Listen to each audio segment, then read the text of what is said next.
दोस्तों नमस्कार, ये है मार्गदर्शन फॉर सिविल सर्विसेज। मैं अनुराग चौधरी। दोस्तों आगामी अध्यापक पात्रता परीक्षाओं जैसे C TET, UP TET, super TET तथा अन्य राज्यों की सभी शिक्षक भर्ती परीक्षाओं के लिए हम प्रस्तुत कर रहे हैं पर्यावरणीय अध्ययन और शिक्षण विधि से संबंधित महत्वपूर्ण अध्ययन सामग्री, जो आपके परीक्षा की तैयारी के साथ रिवीजन के लिए बहुत ही उपयोगी है। इसमें हम परीक्षा पाठ्यक्रम और पैटर्न के अनुरूप सभी महत्वपूर्ण प्रश्नों और तथ्यों को कवर करेंगे। दोस्तों इस वीडियो में हम भोजन, स्वास्थ्य और स्वच्छता तथा अन्य के संबंध में भ्रमण, त्योहार, नृत्य, पारंपरिक कला और पर्यटन स्थल से संबंधित महत्वपूर्ण प्रश्नों को कवर करेंगे। तो आइए शुरू करते हैं आज का वीडियो। सबसे पहले भोजन के बारे में हम जानेंगे। दोस्तों भोजन क्या है? भोजन या खाद्य पदार्थ क्या होता है? तो आप जान लीजिए कि खाद्य पदार्थ वह है जो जीवों को ऊर्जा प्रदान करता है। हमें भोजन से ऊर्जा मिलती है और इसके कारण हम कोई भी कार्य और गतिविधियां करने में सक्षम हो पाते हैं। दोस्तों जीवन के संचालन के लिए, किसी भी गतिविधि के लिए सभी जीवों को प्रत्यक्ष या अप्रत्यक्ष रूप से भोजन की आवश्यकता पड़ती है।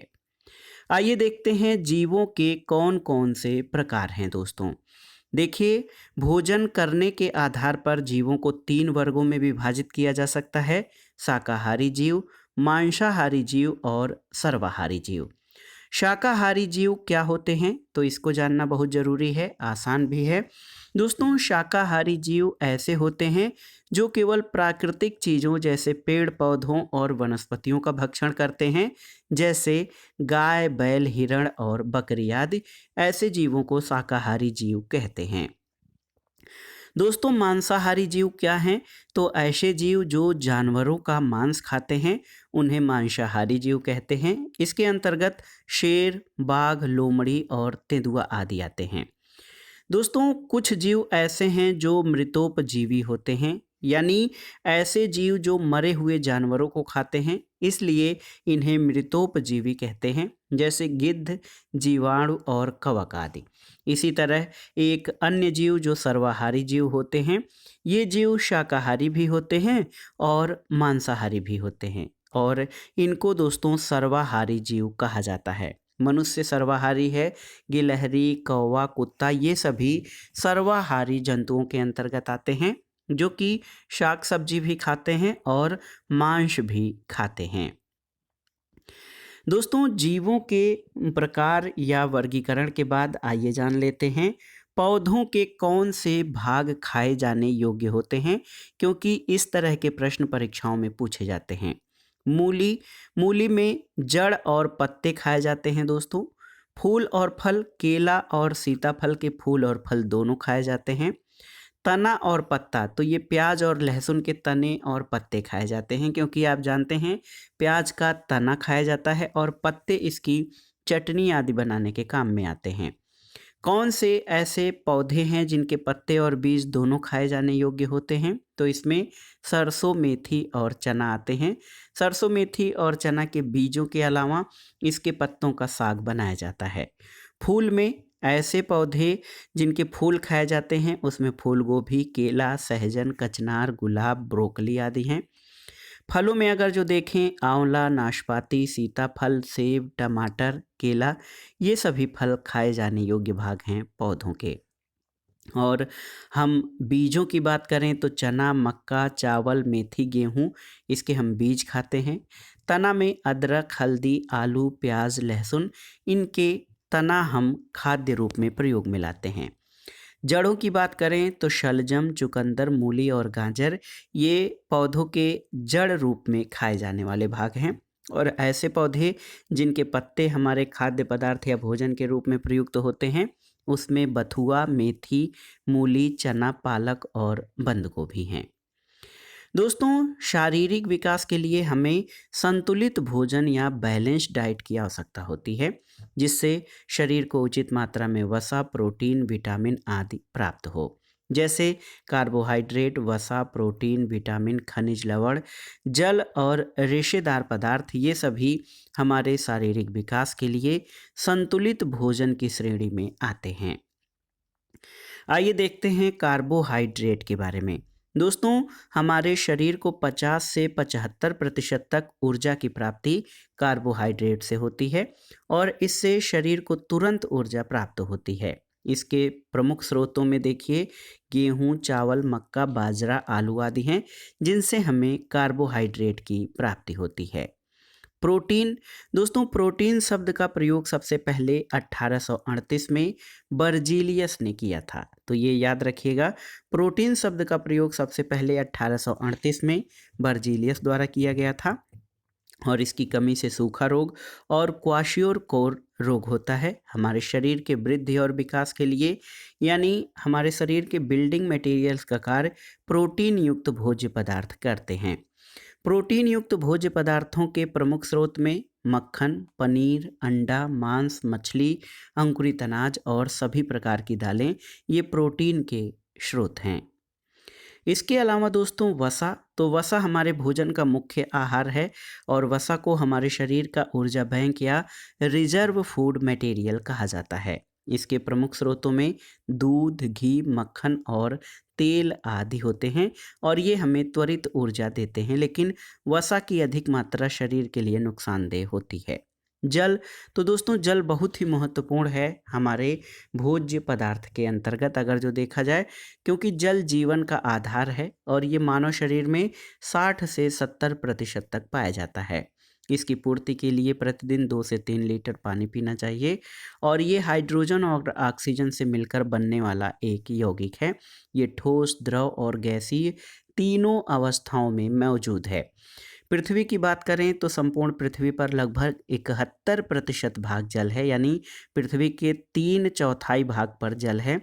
दूषित जल के प्रयोग से हैजा, पेचिस और हेपेटाइटिस जैसे रोग हो जाते हैं। विटामिन। तो दोस्तों विटामिन शब्द का प्रयोग सी फंक ने 1912 में किया था, याद रखिएगा। विटामिन शब्द का प्रयोग फंक द्वारा 1912 में किया गया था।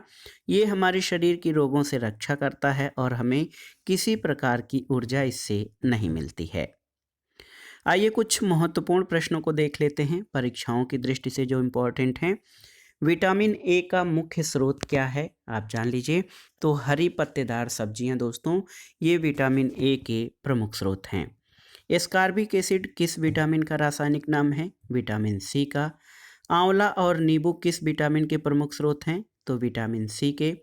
विटामिन डी का मुख्य प्राकृतिक स्रोत क्या है? तो ये है सूर्य की किरणें विटामिन डी की प्रमुख स्रोत हैं। और देखिए दोस्तों ऑस्टियोपोरोसिस रोग किस विटामिन की कमी से होता है? तो ये विटामिन डी की कमी से होने वाला रोग है। कौन सा विटामिन जल में घुलनशील है? तो विटामिन बी और सी। कौन सा विटामिन वसा में घुलनशील है? ए, डी, ई और के। याद रखिएगा दोस्तों बी और सी। देखिए विटामिन बी और सी ये जल में होते हैं घुलनशील। एडेक ADE ये वसा में घुलनशील विटामिन हैं। और देखिए विटामिन B12 का रासायनिक नाम क्या है? तो याद रखिएगा साइनोकोबालमिन विटामिन B12 का रासायनिक नाम है। दोस्तों पेचिस और हेपेटाइटिस जैसे रोग का कारक क्या है? तो ये है दूषित जल। दोस्तों दूषित जल जो हैं ये पेचिस और हेपेटाइटिस जैसे रोग के कारक हैं। आइए देखते हैं दोस्तों एक महत्वपूर्ण तत्व घुलनशीलता के बारे में। दोस्तों घुलनशीलता में जल में घुलनशील कौन कौन है? तो आप जान लीजिए विटामिन्स में विटामिन बी कॉम्प्लेक्स और विटामिन सी, यानी विटामिन बी और सी ये जल में घुलनशील विटामिन हैं। जबकि फैट सेलुबल जो हैं यानी वसा में घुलनशील विटामिन ए, डी, ई और के। देखिए ADE एडिक। एडिक याद रखिएगा ये वसा में घुलनशील विटामिन है। जल में केवल जल में देखिए 2 अक्षर जल, वसा। जल में केवल 2 अक्षर हैं, तो इसमें बी और सी केवल 2 विटामिन ही जल में घुलनशील हैं। जबकि एडिक जो है ADE ये वसा में घुलनशील विटामिन है। अब पूरी सूची यहाँ पर दी गई है जल में घुलनशील विटामिनों की। तो इसमें B1 इसको रासायनिक रूप में थायमिन या इसका रासायनिक नाम थायमिन है। और दोस्तों विटामिन B1 की कमी से बेरी बेरी रोग होता है और इसके स्रोत में दालें, हरी सब्जियां और फल हैं। विटामिन B2 का रासायनिक नाम राइबोफ्लोविन है और स्किन ड्राई इसकी प्रमुख व्याधि है, इसकी कमी से होने वाली।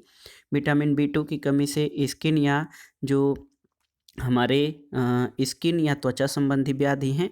अंडा, दूध, हरी सब्जी विटामिन B2 की कमी से होने वाले रोग हैं। B3 दोस्तों इसका रासायनिक नाम नियासिन है। अंडा, दूध, हरी सब्जी इसके स्रोत हैं। B3 की कमी से डायरिया होता है। विटामिन B12 दोस्तों इसका रासायनिक नाम साइनोकोबाल्मिन है और इसकी कमी से अरक्तता रोग होता है। दाल, हरी सब्जी और फल इसके प्रमुख स्रोत हैं। और विटामिन C आप जानते हैं इसका रासायनिक नाम एस्कॉर्बिक एसिड है। इसकी कमी से, विटामिन C की कमी से आप जान लीजिए स्कर्वी रोग होता है।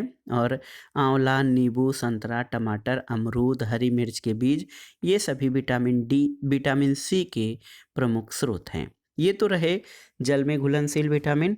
अब आइए वसा में घुलनशील विटामिन यानी फैट सोल्यूबल विटामिन्स के बारे में जान लेते हैं। तो सबसे पहले विटामिन A, इसको रासायनिक रूप में रेटिनॉल कहा जाता है। इसकी कमी से रतौंधी रोग होता है और हरी पत्तेदार सब्जी इसके प्रमुख स्रोत हैं। विटामिन D, इसका रासायनिक नाम कैल्सीफेरॉल है। इसकी कमी से रिकेट्स रोग होता है और सूर्य का प्रकाश इसका सबसे महत्वपूर्ण स्रोत है। विटामिन E का रासायनिक नाम टेकोफेरॉल है। दोस्तों अंकुरित बीज, सोयाबीन, फल और सब्जी इसके स्रोत हैं। विटामिन E की कमी से नपुंसकता व्याधि होती है। और विटामिन K दोस्तों फाइलोक्विनोन जो है इसका रासायनिक नाम है। रक्त का थक्का देरी से जमता है विटामिन K की कमी के कारण और दूध, अंडा, मांस और फल इसके प्रमुख स्रोत के अंतर्गत शामिल हैं, आप जान लीजिए। दोस्तों कुछ अन्य महत्वपूर्ण तथ्यों को जान लेते हैं जो परीक्षाओं की दृष्टि से अति महत्वपूर्ण है। स्कर्वी रोग किस विटामिन की कमी से होता है? तो याद रखिए विटामिन C की कमी से।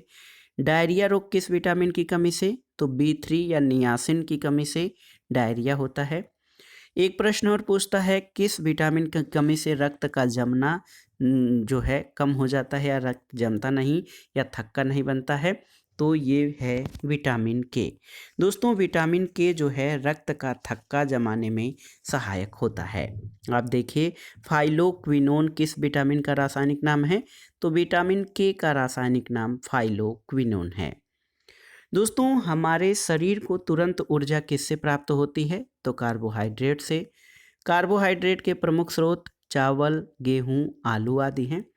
सबसे पहले प्रोटीन शब्द का प्रयोग किसने किया था? तो याद रखिएगा बर्जीलियस ने 1838 में प्रोटीन शब्द का प्रयोग किया था।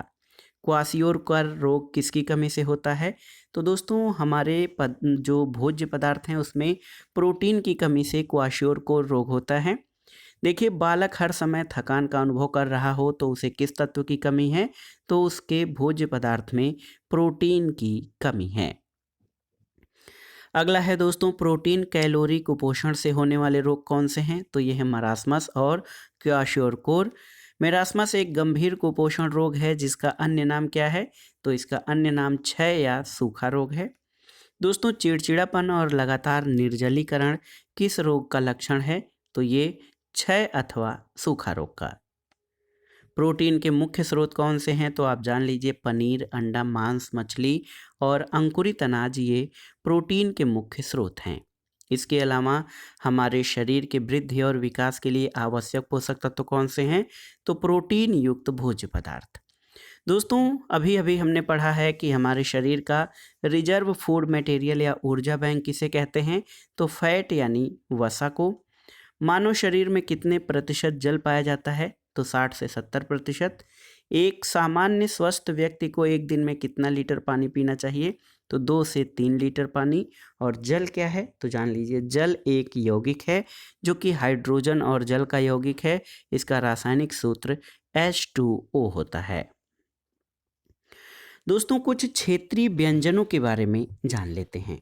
देखिए क्षेत्रीय व्यंजन में असम में जो कि पूर्वोत्तर का राज्य है, यहाँ पर खाद्य पदार्थों में बांस, चावल, मसूर, टेंगा, मछली का प्रयोग किया जाता है। नागालैंड में मोमोज, बांस के कोपल और कुत्ते के मांस का प्रयोग होता है। पश्चिम बंगाल का प्रमुख खाद्य पदार्थ रसगुल्ला, संदेश और झींगा मछली है। केरल में टैपियोका और अवियल यानी मिक्स सब्जी खाई जाती है। गुजरात में खांडवी, लेमन राइस और ढोकला।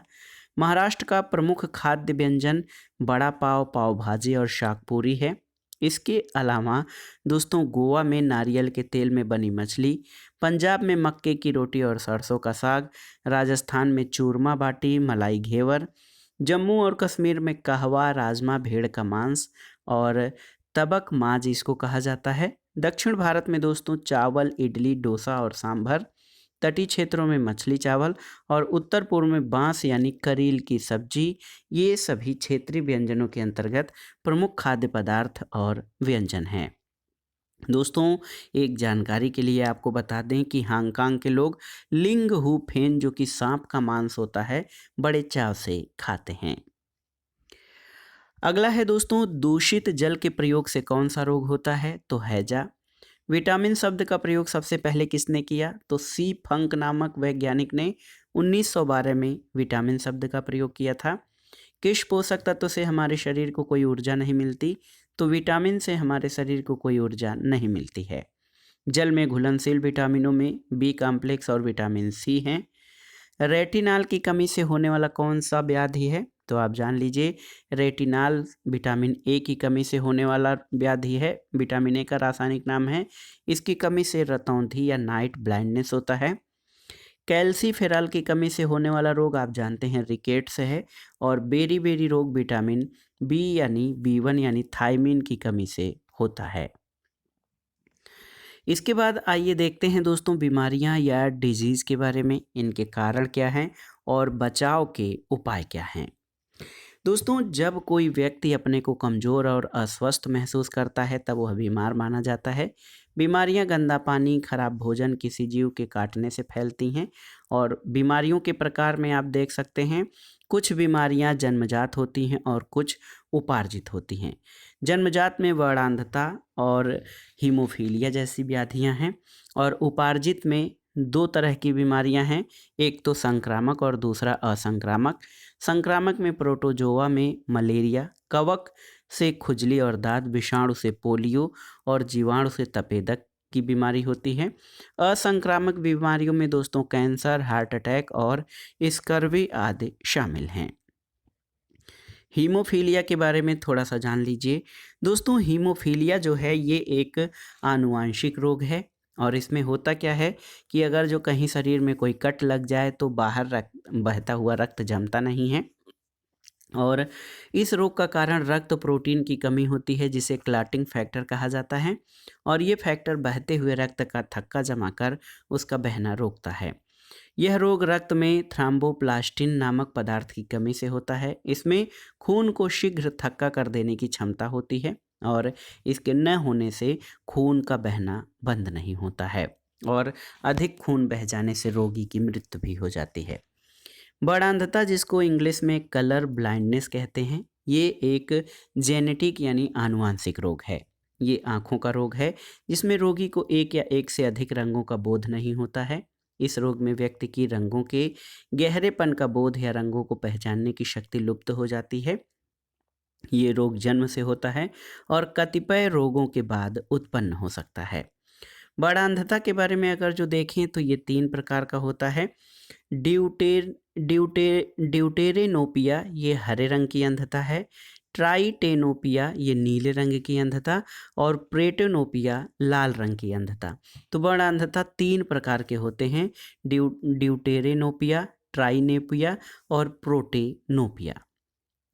अब आइए देखते हैं दोस्तों प्रोटोजोआ जनित रोग कौन कौन से हैं। तो आप जान लीजिए प्रोटोजोआ जनित रोगों में मलेरिया, पायरिया, पेचिस यानी डायरिया ये प्रोटोजोआ से फैलते हैं। मलेरिया एनीफिलीज मच्छर के काटने से इसके प्रोटोजोआ जो प्लाज्मोडियम फाल्सीपेरम होते हैं इसके कारण होता है।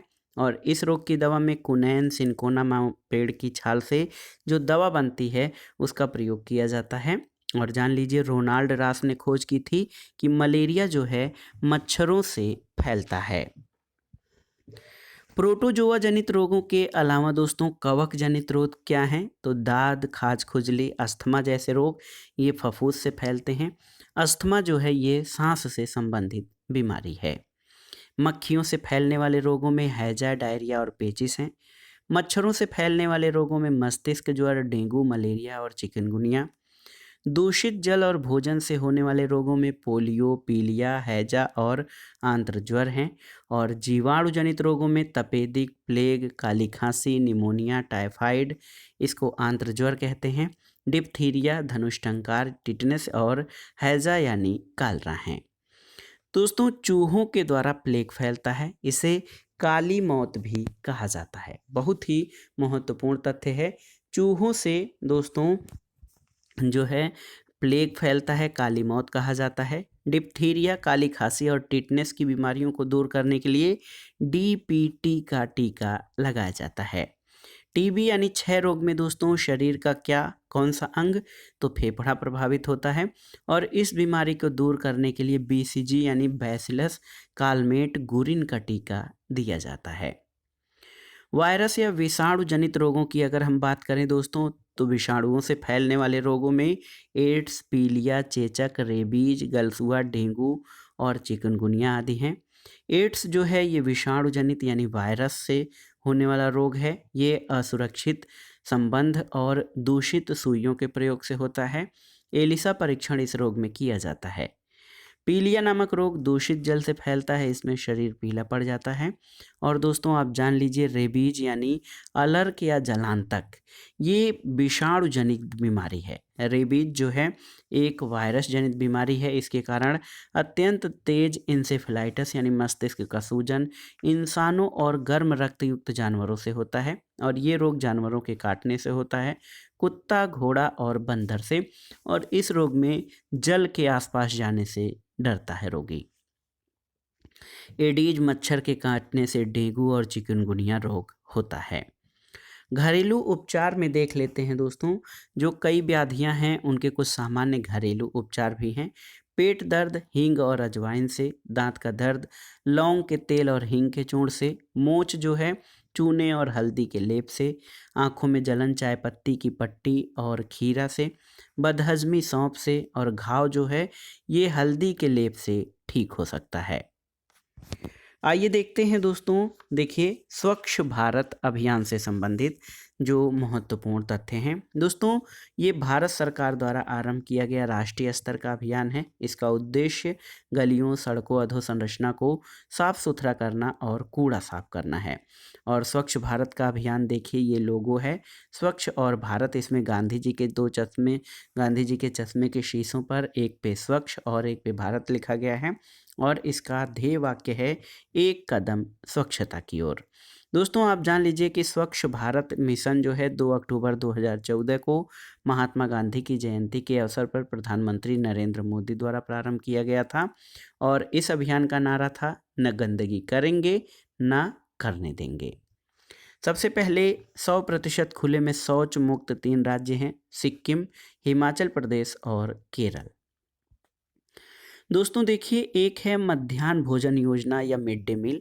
ये क्या है, तो ये भारत सरकार की एक योजना है। इसके अंतर्गत पूरे देश में प्राथमिक और लघु माध्यमिक विद्यालयों के छात्रों को दोपहर का भोजन निःशुल्क दिया जाता है। नामांकन बढ़ाने और बच्चों के पोषण स्तर में सुधार के उद्देश्य से 15 अगस्त 1995 को ये प्रारंभ किया गया था। वर्तमान में इसे पीएम पोषण योजना के नाम से जाना जा रहा है। दोस्तों अब खाद्य और पोषण, खाद्य स्वच्छता और पोषण के बाद आइए जानते हैं कुछ जो है अन्य महत्वपूर्ण तथ्यों को। सबसे पहले इसमें हम भ्रमण के बारे में जानेंगे। दोस्तों आदिम काल से ही मनुष्य एक स्थान से दूसरे स्थान का भ्रमण करता रहा है। जंगल की कटाई करके वहाँ अस्थायी निवास बनाकर कुछ समय व्यतीत करके उसे छोड़ देते थे। मनुष्य एक घुमक्कड़ प्राणी है जो एक ही स्थान पर अधिक समय तक नहीं रह पाता। इसमें मानव नए लोग और नए स्थान को जानने और समझने की जिज्ञासा लेकर भ्रमण करते हैं। और मानव जीवन में पहिए के आविष्कार ने, दोस्तों आप जान लीजिए कि मानव जीवन में पहिए के आविष्कार ने भ्रमण को और भी सुगम बना दिया है। देखिए आदिमानव भोजन, आश्रय और अन्य संसाधनों की तलाश में यात्रा करते थे। भ्रमण के कई लाभ हैं। इससे हमारा दृष्टिकोण व्यापक होता है, नए नए विचारों के साथ चीज़ों को समझने का नज़रिया विकसित होता है, हमारे मन में सहानुभूति और मानवता का विकास होता है। जो व्यक्ति भ्रमण करते हैं वो केवल स्वस्थ ही नहीं होते बल्कि दीर्घायु भी होते हैं। और भ्रमण से बुद्धि के तेज और यश में वृद्धि होती है। दोस्तों बहुत ही सामान्य रूप में भ्रमण के माध्यम जान लीजिए। तो भ्रमण के कई माध्यम हैं: सड़क, रेल, जल और हवाई माध्यम। सड़क तो दोस्तों भारत में अगर जो बात की जाए सड़कों का, तो भ्रमण का सबसे महत्वपूर्ण माध्यम माध्यम जो है भारत में सड़कें हैं। सड़कें आमतौर पर सपाट और सहज यात्रा के लिए बनाई जाती हैं। सड़कों के माध्यम से जो भ्रमण जिससे हम कर सकते हैं, उनमें जो साधन हैं बस, मोटरसाइकिल, कार इत्यादि हैं। इनके अलावा दोस्तों रेल जो है, ये भारत में रेल भ्रमण का दूसरा सबसे बड़ा साधन है। रेल दो समानांतर इस्पात की पटरी पर चलती है, जिसे रेलवे या रेल रोड कहते हैं। Railway track. आधुनिक समय में रेल तेज गति से चलने में सक्षम है, जो 350 किलोमीटर प्रति घंटा की चाल से चल सकती है, लेकिन इनकी पटरी विशेष रूप से जो है बनाने की आवश्यकता है। भारत में वंदे भारत एक्सप्रेस सबसे तेज गति से चलने वाली ट्रेन है।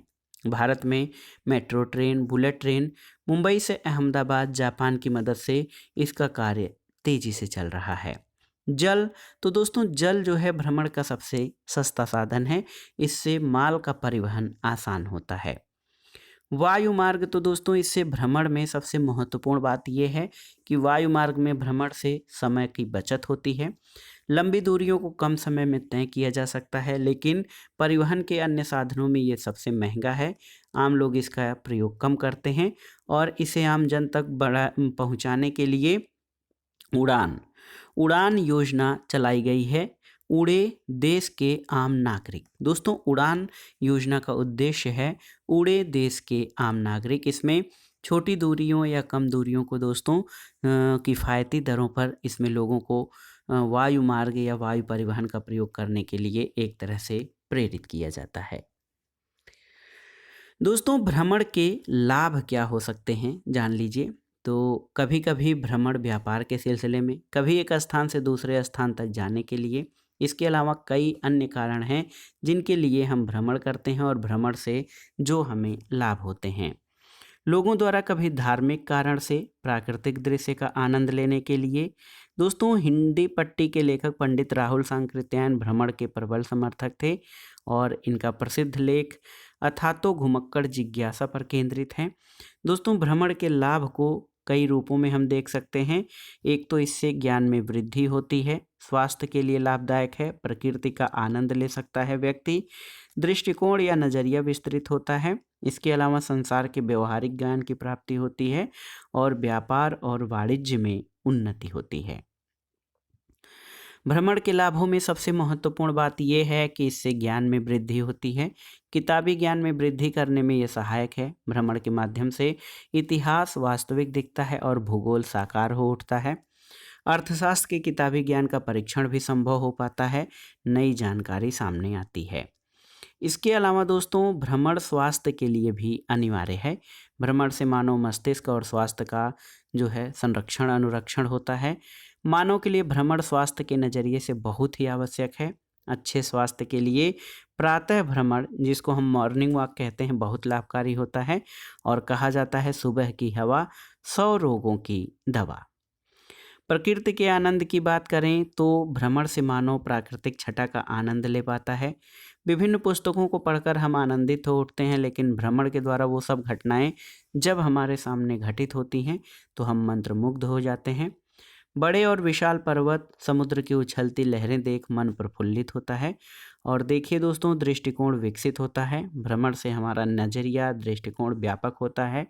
हमारे मन में मानवता की भावना जागृत होती है, विचारों में उदारता आती है और भ्रमण का एक बड़ा लाभ ये है कि मूल्यों के प्रति हमारा सही दृष्टिकोण विकसित होता है। इसके अलावा दोस्तों संसार के व्यवहारिक ज्ञान की प्राप्ति होती है हमें भ्रमण के माध्यम से। जान लीजिए दोस्तों बहुत ही महत्वपूर्ण है। आप जान लीजिए मानवता का सही अध्ययन मनुष्यों के अध्ययन से हो सकता है और व्यवहारिक ज्ञान की प्राप्ति हमें काफ़ी हद तक भ्रमण से होती है। दोस्तों इसके अलावा भ्रमण का एक अन्य महत्वपूर्ण लाभ व्यापार और वाणिज्य की जो उन्नति है वो भी इससे होती है। नए लोगों से नए प्रकार के बिजनेस, नए व्यापार, नए कार्यकलापों के बारे में जानकारी मिलती है और भ्रमण से व्यापार और व्यावसायिक गतिविधियों को बढ़ावा मिलता है।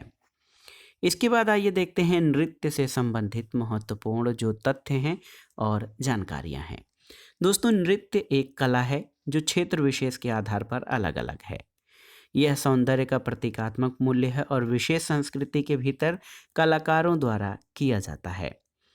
दोस्तों, विभिन्न क्षेत्रों में भिन्न भिन्न प्रकार के नृत्य किए जाते हैं। कथक उत्तर प्रदेश, बिहू असम का नृत्य है, कथकली केरल, भांगड़ा और गिद्दा पंजाब में, कुचिपुड़ी आंध्र प्रदेश में, भरतनाट्यम तमिलनाडु राज्य में, घूमर नृत्य राजस्थान में, गरबा गुजरात में, बांस नृत्य मिजोरम में और ओडिशी नृत्य ये ओडिशा में किया जाता है। दोस्तों, इसके अंतर्गत हम प्रमुख शास्त्रीय नृत्य और उनके कलाकारों के बारे में जानेंगे और ये बहुत ही महत्वपूर्ण है। प्रमुख कथक नृत्य कलाकारों में सुखदेव महाराज, लच्छू महाराज, बिरजू महाराज, गोपी कृष्ण, शोभना नारायण, सितारा देवी, चंद्रलेखा, मालविका सरकार, मंजरी चतुर्वेदी और गौरी जोग और अच्छन महाराज हैं। ओडिशी नृत्यों में केलुचरण महापात्रा, मोहन गोस्वामी, पंकज चरण दास, हरे कृष्ण बेहरा, मायाधर रावत, सोनल मान सिंह, किरण सहगल, संयुक्ता पाणिग्रही, रानी कर्ण, माधवी मुदगल, इंद्राणी रहमान, कालीचरण पटनायक, कुमकुम मोहंती, सुजाता महापात्र और शोरोइन लोवेन ये अमेरिका की हैं जो कि ओडिशी नृत्य करती हैं। कुचिपुड़ी दोस्तों, तो आप जान लीजिए कि कुचिपुड़ी जो है ये आंध्र प्रदेश का लोक नृत्य है, शास्त्रीय नृत्य है। राजा रेड्डी, राधा रेड्डी, यामिनी कृष्णमूर्ति, लक्ष्मी नारायण शास्त्री, स्वप्न सुंदरी, वेदांतम सत्यनारायण शर्मा, वेमपति चिन्ना सत्यम, पायल रामचंदानी, अरुणिमा कुमार, शोभा नायडू, प्रतीक्षा काशी, उमा रमा राव ये सभी कुचिपुड़ी के प्रख्यात कलाकार हैं। कथकली आप जानते हैं ये केरल का शास्त्रीय नृत्य है। कृष्णन नायर, उदय शंकर, बल्लतोल नारायण मेनन, मेलानी साराभाई, शांताराव, कृष्णन कुट्टी, आनंद शिवरामन, गोपी कृष्णा, कनक रेले, केशवन नंबूदरी और रूबी मिश्रा ये प्रमुख कथकली के कलाकार हैं। भरतनाट्यम शास्त्रीय नृत्य है, तमिलनाडु का आप जान लीजिए। दोस्तों, भरतनाट्यम के प्रमुख कलाकारों में रुक्मिणी देवी अरुंडेल, यामिनी कृष्णमूर्ति, सोनल मान सिंह, पद्मा सुब्रमण्यम, टी बाला सरस्वती, राम गोपाल, एस के सरोज, मृणालिनी साराभाई, लीला सैमसन, मालविका सरकार, वैजंती माला बाली, प्रियदर्शनी कोविंद और नलिनी प्रकाश तथा प्रिया मुरली शामिल हैं। मोहिनी अट्टम के कलाकारों में रागिनी देवी, भारती शिवाजी, कल्याणी कुट्टी अम्मा, श्रीदेवी, शांता राव, हेमा मालिनी, तारा नीडिगाड़ी, गीता गायक, सुनंद नायर, गोपिका वर्मा, विजयलक्ष्मी, राधा दत्ता और पल्लवी कृष्णन हैं। मणिपुरी नृत्य के प्रमुख कलाकारों में नल कुमार सिंह, आतंब सिंह, गुरु अमली सिंह, झावेरी बहनें, दर्शना, नैना सुवर्णा और रंजना झावेरी। इसके अलावा कलावती देवी, सविता मेहता, राजकुमार सिंहजीत सिंह और सोहिनी रे ये प्रमुख मणिपुरी कलाकारों में शामिल हैं। नृत्य के बाद आइए थोड़ा सा जानकारी भारत में त्योहारों के बारे में ले लेते हैं। दोस्तों, भारत एक उत्सव धर्मी देश है और त्यौहार हमारे समाज में आपसी भाईचारे, एकता को बढ़ाने का कार्य करता है और भारत में त्यौहार धर्म और संस्कृतियों के कुछ विशिष्ट पहलुओं पर केंद्रित है। भारत में कुछ त्यौहार और उनसे संबंधित राज्य देख लेते हैं। महाराष्ट्र में गणेश चतुर्थी, केरल में ओणम, तमिलनाडु में पोंगल, पंजाब में बैसाखी, बिहार में छठ पूजा, अरुणाचल में उगादी, सिक्किम में दोस्तों देखिए लोसर त्यौहार मनाया जाता है। कुछ अन्य तथ्यों को जान लेते हैं कि आदिमानव किसकी तलाश में भ्रमण करते थे, तो भोजन और आश्रय की तलाश में। मानव जीवन में पहिए का आविष्कार किसे सुगम बना दिया, तो भ्रमण या यात्रा को, और पहिए का आविष्कार नवपाषाण काल की क्रांतिकारी देन है। भ्रमण से हमें क्या लाभ हैं, तो विचार और समझ में वृद्धि होती है। और भारत में तेज गति से चलने वाली ट्रेन कौन सी है, तो ये है वंदे भारत एक्सप्रेस जो कि 180 किलोमीटर प्रति घंटा की रफ्तार से चलती है। देश की पहली बुलेट ट्रेन जो मुंबई से अहमदाबाद के बीच किस देश की मदद से इस पर कार्य किया जा रहा है, तो जापान की मदद से। और दोस्तों, हिंदी भाषी लेखक राहुल सांकृत्यायन जो है ये भ्रमण के प्रबल समर्थक थे। कथक और कथकली लोक नृत्य हैं, तो ये उत्तर प्रदेश और केरल के। और दोस्तों बिहू असम राज्य का लोक नृत्य है। और अजलान शाह कप ट्रॉफी किससे संबंधित है, तो याद रखिएगा ये हॉकी से संबंधित है। दोस्तों अब आइए त्योहारों के बाद पारंपरिक कला पर एक नज़र डाल लेते हैं। देखिए दोस्तों, पारंपरिक कला जो ट्रेडिशनल आर्ट होता है किसी स्थान की कला के क्षेत्र में निपुणता को बताता है, और ये उस जगह की विशेष रूप से निर्मित उत्पाद होता है जिसकी ख्याति देश विदेश तक फैली है। यहाँ पर कुछ पारंपरिक कला उनसे संबंधित राज्य दिए गए हैं। देखिए, असम में मूंगा रेशम, लखनऊ की चिकनकारी, राजस्थान और गुजरात में वंदना डिजाइन, पश्चिमी बंगाल में जमदानी, कन्नौज में इत्र उद्योग, भदोही का कालीन और जम्मू कश्मीर का पश्मीना शाल, गुजरात का पटोला, तेलंगाना का पोचमपल्ली और अलीगढ़ में ताला चाबी प्रमुख रूप से यहाँ के पारंपरिक कला उद्योग और जो है विशेषताएं हैं। दोस्तों पश्मीना शाल लगभग 6 स्वेटर जितनी गर्मी देता है। ये बहुत ही पतला और गर्म होता है और ये शाल बकरी के ऊन से बनता है। प्रमुख पर्यटन स्थलों के बारे में जान लेते हैं दोस्तों। भारत सदियों से विदेशी यात्रियों, पर्यटकों, व्यापारियों के आकर्षण का केंद्र रहा है। याद रखिएगा, पर्यटन क्षेत्र में विकास के लिए 1966 में भारतीय पर्यटन विकास निगम यानी ITDC का गठन किया गया था। भारतीय पर्यटन मंत्रालय ने पर्यटन को प्रोत्साहित करने के लिए जिस अवधारणा को लोकप्रिय बनाने का कार्य किया है वो अतुल्य भारत है। अतुल्य भारत की आत्मा विविधता में एकता में अंतर्निहित है। भारत में पर्यटन की संभावनाओं के विस्तार और इसमें विविधता लाने के लिए नीश टूरिज्म प्रोडक्ट यानी विशेष तरह के पर्यटकों के लिए सुविधाओं की शुरुआत की गई है।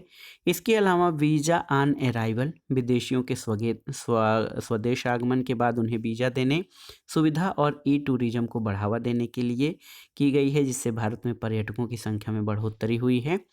और भारत के प्रमुख पर्यटन स्थल में आप देख सकते हैं दोस्तों, असम राज्य में प्रसिद्ध कामाख्या मंदिर है। ये एक प्राचीन देवी मंदिर है, तांत्रिक साधना का ये सिद्धपीठ माना जाता है। इसके अलावा असम में उमानंद और नवग्रह मंदिर, काजीरंगा और मानस वन्यजीव अभ्यारण्य ये असम में है। इसके अलावा योवा मोक्का मस्जिद जो है ये असम की विशेषता है। असम में डिब्रूगढ़ प्रसिद्ध शहर है, यहाँ पर ऑयल रिफाइनरी स्थित है। हाफलांग असम राज्य के दीमा हसाओ जिले का एक कस्बा है। दोस्तों इसके अलावा हिमाचल प्रदेश के प्रमुख पर्यटन स्थलों में शिमला, मनाली, परवाडू, डलहौजी, धर्मशाला, किलांग और चंबा घाटी है। कसौली दोस्तों हिमाचल प्रदेश के सोलन जिले में स्थित एक कस्बा है। और कुफरी हिमाचल प्रदेश में शिमला से मात्र 20 किलोमीटर की दूरी पर स्थित है। इसी तरह से भारत के अन्य राज्यों में भी दर्शनीय और पर्यटन स्थल शामिल हैं। भारत में उत्तर प्रदेश में अगर जो देखा जाए तो आगरा का ताजमहल, फतेहपुर सीकरी, बुलंद दरवाज़ा और इसके अलावा जो है दोस्तों मेन जो है अपने यहाँ ताजमहल विशिष्टता है, जो कि काफ़ी ज़्यादा देसी और विदेशी पर्यटकों को आकर्षित करता है। इस पे विस्तार से हम एक वीडियो और बनाएंगे दोस्तों, तो उसके लिए भी कुछ अन्य तथ्य हम इसमें शामिल करेंगे। ये वीडियो आपको कैसा लगा हमें कमेंट बॉक्स में ज़रूर बताइएगा। हमने कोशिश किया है कि जो टॉपिक हैं इसमें टॉपिक और सब टॉपिक जो परीक्षाओं की दृष्टि से इम्पॉर्टेंट हैं उनसे संबंधित जो तथ्य हैं वो भी कवर हो जाएं। तो वीडियो को लाइक करें, शेयर करें और इस चैनल मार्गदर्शन फॉर सिविल सर्विसेज को सब्सक्राइब करें। वीडियो देखने के लिए धन्यवाद। नमस्कार।